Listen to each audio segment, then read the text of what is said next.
¿Okay? Recuerden, lo principal del nefrítico que tiene 4 características, ¿ya? O las características, perdón. Edema, que van a tener todos. Entonces, si yo les pregunto características del nefrítico, sí o sí hay edema, ¿ya? Nefrótico, sí o sí hay edema, y Chu, sí o sí hay edema. Pero aquí va a haber hipertensión arterial, ¿ok? Lo que no hay en el nefrótico, pero sí hay en el Chu. Aquí va a haber aumento de la urea y la creatinina. No me vayan a poner alteración de función renal, eso no vale, ¿ya? Pongan el nombre específico, urea y creatinina aumentada, ¿ok? ¿Y qué más va a haber? Hematuria, ¿ya? Edema, hipertensión y hematuria, que es lo principal. Hacemos laboratorio, va a salir la urea y creatinina aumentada, ¿ya? ¿Cuáles son los laboratorios principales que yo tengo que solicitar? Porque puede entrar incluso en caso clínico de final, no va a entrar en esto porque no va a haber práctica, o puede entrar en un caso clínico de teórico. Laboratorios principales aquí, entonces, un examen de orina donde voy a ver la hematuria, tengo que pedir función renal, y si quieren ponen función renal para ubicarse, y ahí ponen urea, creatinina. Voy a pedir colesterol. ¿Cómo va a estar el colesterol? No se pide el colesterol. Eso es en el nefrótico. Cuidado con equivocarse. Entonces, función renal, examen general de orina. ¿Qué más? Es lo clásico. Obviamente, luego voy a pedir una ecografía.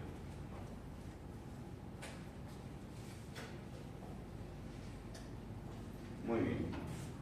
¿Y el tratamiento en qué se basa? Del nefrítico. El paciente no puede orinar, ese es su problema. Hay un daño renal y el paciente no presenta diuresis. ¿Qué tengo que hacer a un paciente que no presenta diuresis? Diurético, ¿no? Tengo que hacer orinar. ¿Y cuál es el que más elegimos? Furosemida. Furosemida, los médicos que no somos nefrólogos. Furosemida. Para la hipertensión puede ser un nifedipino. Entonces, diuresis. Hipertensión arterial para aumentar la diuresis, para bajar la presión arterial. ¿Qué más presenta? Hematuria, urea y creatinina alterada, hipertensión y edema. La furosemida me ayuda a mejorar la diuresis, con eso bajo el edema, con eso bajo la presión arterial y paulatinamente va a ir mejorando mi urea y creatinina porque el paciente tiene que ir orinar. Y la hematuria conforme vaya mejorando el paciente. ¿Puedo dar antibiótico? Puedo dar antibiótico. Puedo considerar dar antibiótico. ¿Por qué? ¿Cuál era la causa del nefrítico? ¿Recuerda? En pediatría, estreptococo. Estreptococo. En realidad es la toxina del estreptococo. Entonces, como hay, yo también aquí puedo pedir un ácido que me puede dar mayor a 200 unidades total. ¿Ok? Esas son cositas clave. Entonces, paciente que me llega desmatizado, yo lo observo, pregunto, me dice la madre que ha disminuido la cantidad de orina, entonces sospecho, y que la orina es oscura, sospecho en nefrítico. Pregunto, ¿tuvo hace unas semanas infecciones de piel o garganta? Sí, tuvo lesiones en la piel hace unas 3 semanas. Voy afianzando mi diagnóstico. Solicito un examen de orina donde espero que haya hematuria. Sale hematuria, entonces, bueno, y medí la presión arterial que estaba elevada, mayor al percentil 90 para la edad. ¿Ya? Que los que van a práctica saben más o menos a qué se refiere eso. Entonces, se solicita examen de orina, se mide la presión arterial y solicita una función renal que se supone que va a estar la urea y la creatinina aumentadas. Y puedo solicitar un ASTO, igual estos dos son análisis de sangre, ¿ya? Ambos se pueden pedir en sangre.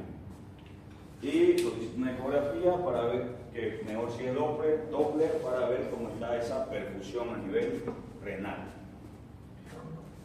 Y obviamente, como tengo un paciente hematizado, hipertenso, con el antecedente que disminuyó la diuresis, pondré un diurético, ¿no es? Furosemida, endovenoso. Si mejora la presión, no necesito colocar el antihipertensivo. Si no mejoró la presión, después de colocar la furosemida y que está orinando, entonces puedo poner un antihipertensivo.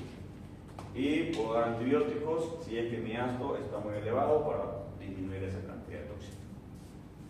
Así es.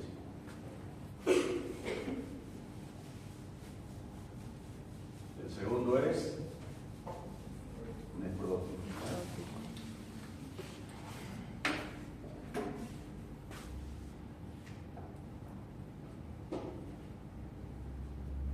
Entonces, ¿por qué se llama síndrome nefrótico de cambios mínimos? Que es lo que ocurre en el 90% de pediatría. ¿Recuerdan? ¿Cómo?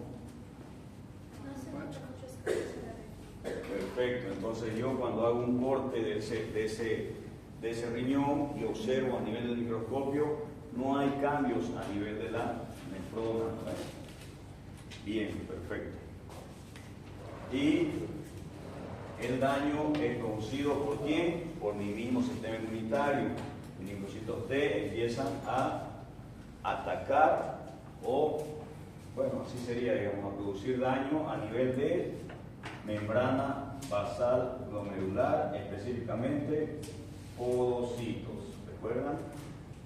Que es la membrana que evita que salgan partículas de gran peso molecular como las proteínas. Perfecto. Entonces, sería así, así, esto de adentro hacia afuera. Entonces aquí estaría el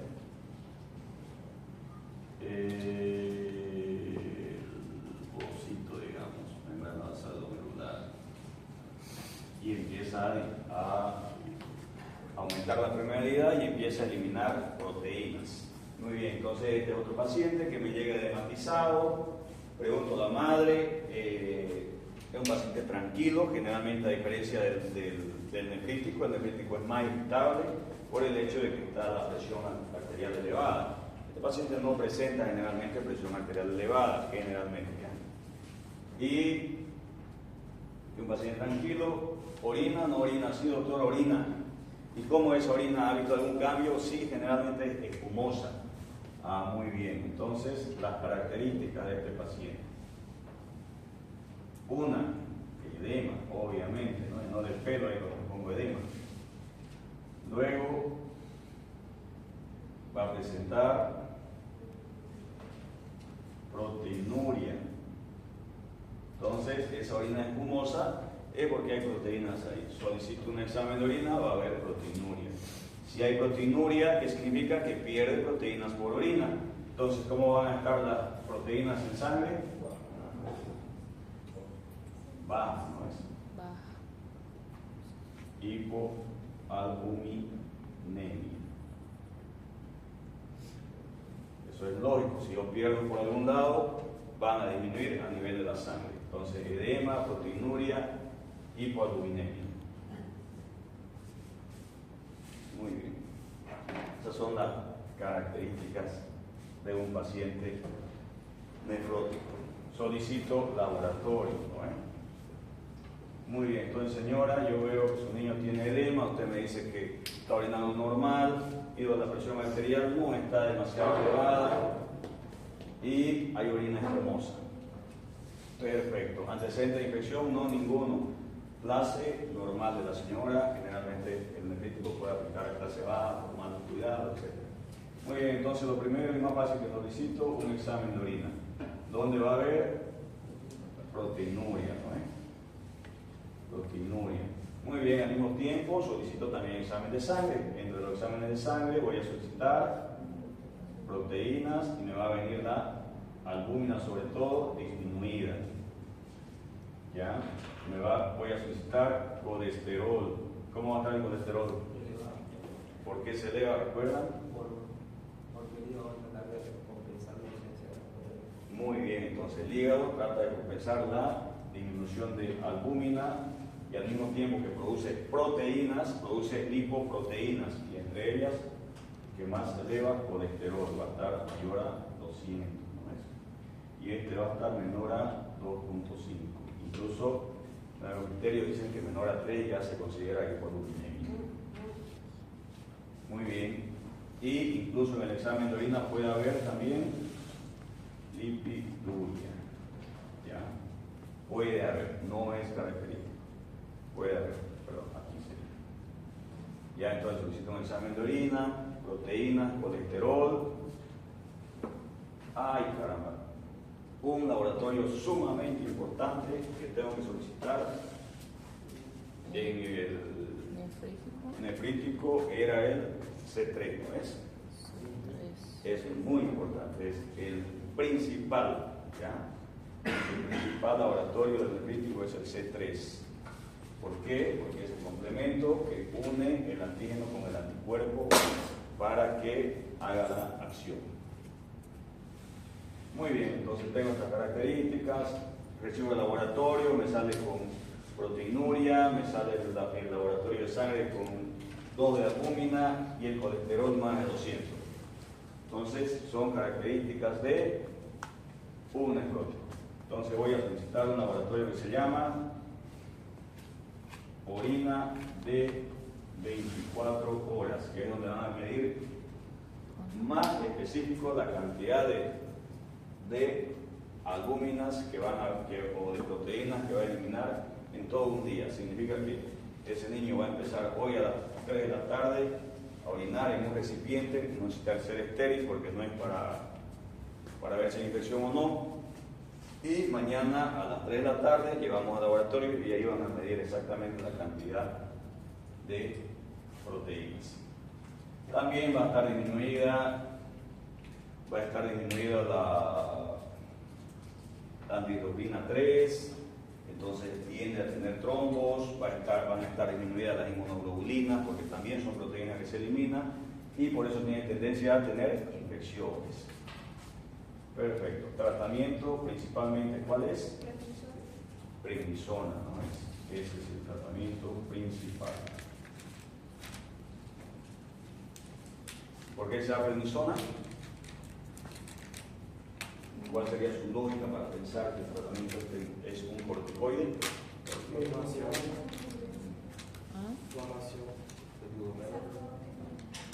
Sería como antiinflamatorio.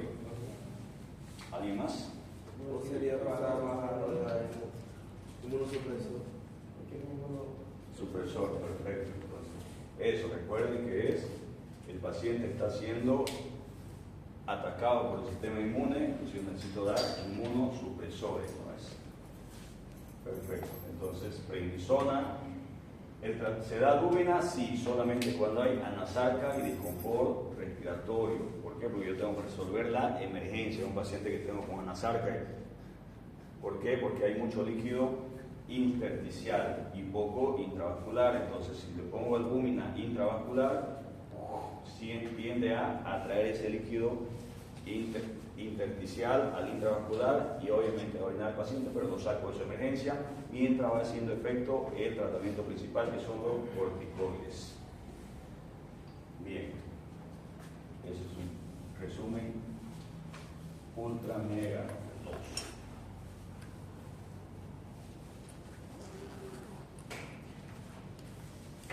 pasamos será SHU. Síndrome hemolítico urémico, ¿ya? Características del síndrome hemolítico urémico, la mayoría es un cuadro de diarrea previamente, la mayoría, no siempre, ¿ya? Pero generalmente es un cuadro que preside diarrea porque es producido por E. coli, ¿no es? O Shigella, ¿ya?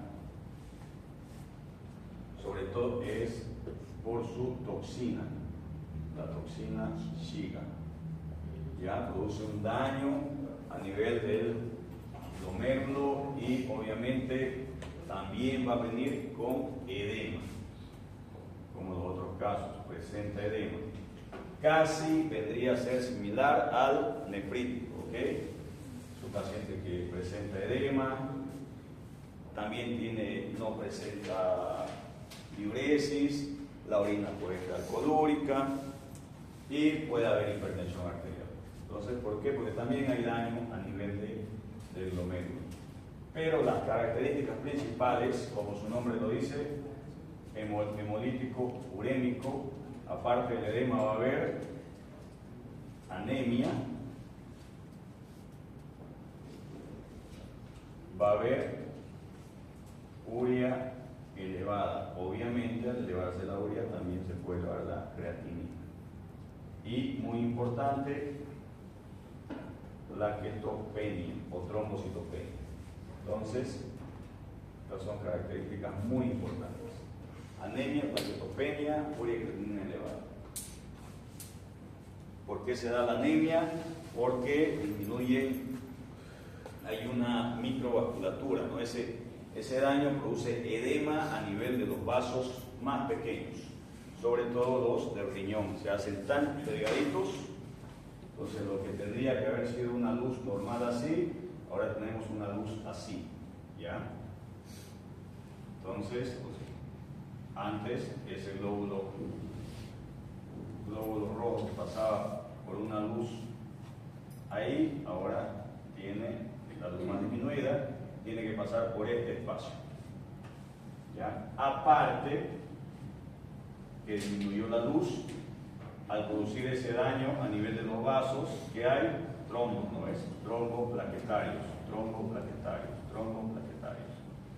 Entonces, ese glóbulo rojo tiene que pasar por ese acúmulo de trombos, sobre todo eso, ese acúmulo de trombos, y va chocando, no puede pasar porque disminuyó la luz.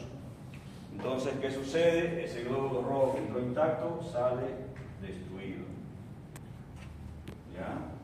Entonces, por eso se da la hemólisis. No es una hemólisis de tipo autoinmune, ¿ok? Se llama anemia hemolítica microangiopática, producida por el paso por los vasos o por la luz de los microangios o de los vasos disminuida, pasa y sale destruida, ¿ya? Perfecto. Que cuando solicitamos nosotros el laboratorio podemos solicitar glóbulos rojos crenados o glóbulos rojos dismórficos. Si nos sale positivo, podemos tener esta característica de glóbulos rojos que pasaron y se destruyeron. Perfecto. Entonces esa sería la causa, ¿no? Entonces vamos a tener el edema por el daño a nivel renal, la anemia porque pasan y se destruyen, urea y creatinina elevada por el daño a nivel renal y las plaquetas disminuidas porque cuando se dañan los vasos hay un acúmulo de plaquetas, entonces las plaquetas disminuyen por consumo. Recuerdan, ¿no? Las plaquetas disminuyen por consumo, por falta de producción y por destrucción. Por consumo tendríamos en este caso, el dengue también es por consumo, por falta de producción tenemos la anemia aplásica donde no se produce nada. Y por destrucción tenemos la púrpura trombocitopénica idiopática, por ejemplo, que destruye las plaquetas. Son tres causas. En este caso es por consumo. Muy bien, tenemos otras características y mi tratamiento casi similar al nefrítico, que sería furosemida, ¿no? Restricción de líquidos endovenosos o vía oral, que también se debe hacer en el nefrítico, se me pasó eso. Entonces, restricción hídrica se llama eso. Furosemida, aquí no se da antibióticos. ¿Por qué? Porque generalmente van a ver que una de las causas es el uso de antibióticos. Empezó a destruir bacterias y liberar la toxina. Entonces, puro líquido endovenoso, sea hipertensión, antihipertensivos. Y en el último y el peor de los casos, tanto en el nefrítico como en el SHU, se va a hacer diálisis. ¿Ya? Causa los criterios para hacer diálisis: hipertensión arterial refractaria, que no mejora con antihipertensivo, acidosis refractaria. ¿Por qué? Porque el paciente no elimina los ácidos, entonces empieza a acumular acidosis refractaria, hipercalemia, por lo menos arriba de 7, entonces sube ese potasio porque no lo elimina el paciente y puede producir paro, problemas cardíacos. ¿Y qué más? Urea muy elevada, arriba de 200 sobre todo. ¿Ya? Entonces son criterios que se van utilizando para dializar. Bien, resumimos. Entonces son cosas que más probablemente entren en su examen. Y por último avanzamos infección urinaria.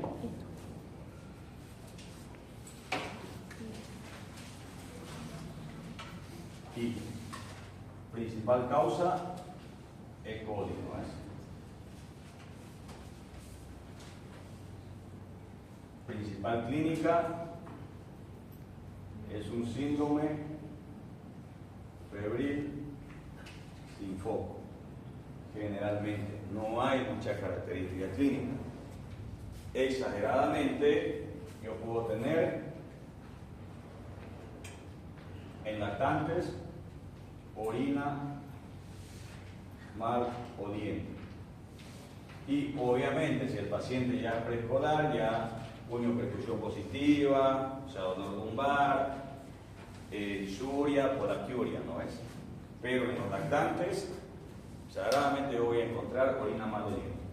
Y luego, clínica de cualquier otra patología: irritabilidad, inapetencia, vómitos, diarrea, puede cursar con todas esas características. Pero lo más que yo puedo encontrar para sospechar es una orina mal oliente. Lo demás puedo tener cualquier otra patología. Muy bien. ¿Qué laboratorio voy a solicitar? Obviamente un examen general de orina. ¿El examen general de orina me da diagnóstico o no? ¿Qué me da? No, pero ¿qué me da el examen general de orina? Si yo tengo un examen general de orina sospechoso de infección urinaria, ¿qué diagnóstico le voy a poner? Leucocitosis. No, ¿qué diagnóstico no voy a poner como diagnóstico de leucocitosis?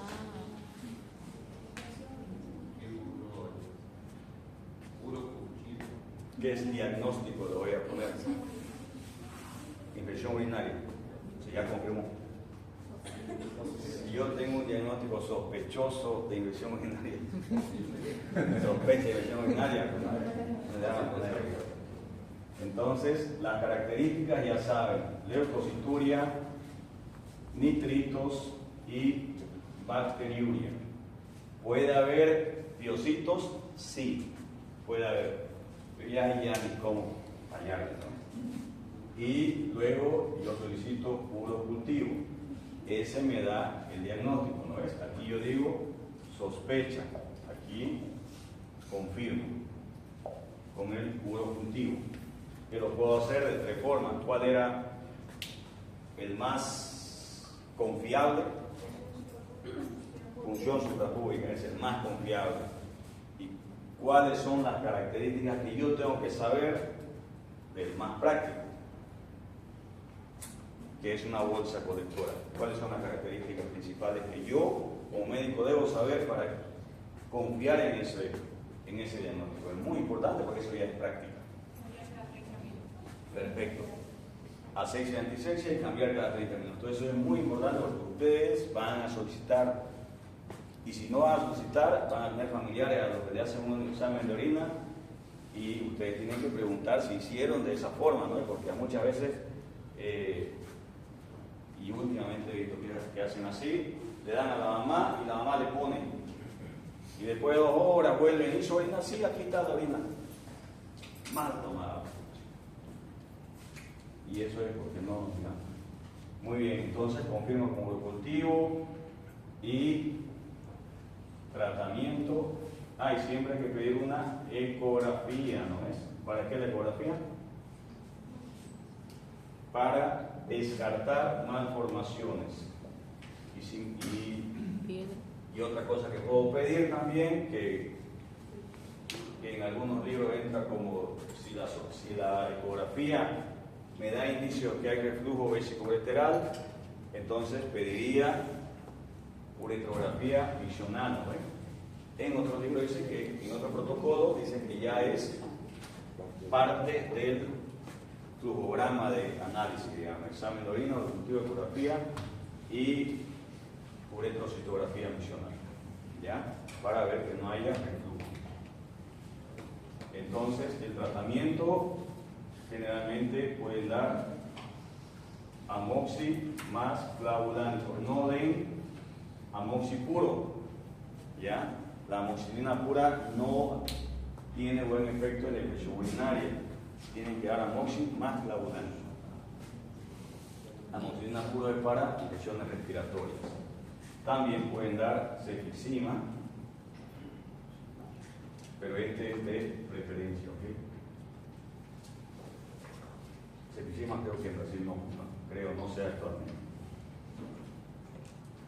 Y endovenoso, ceftriaxona,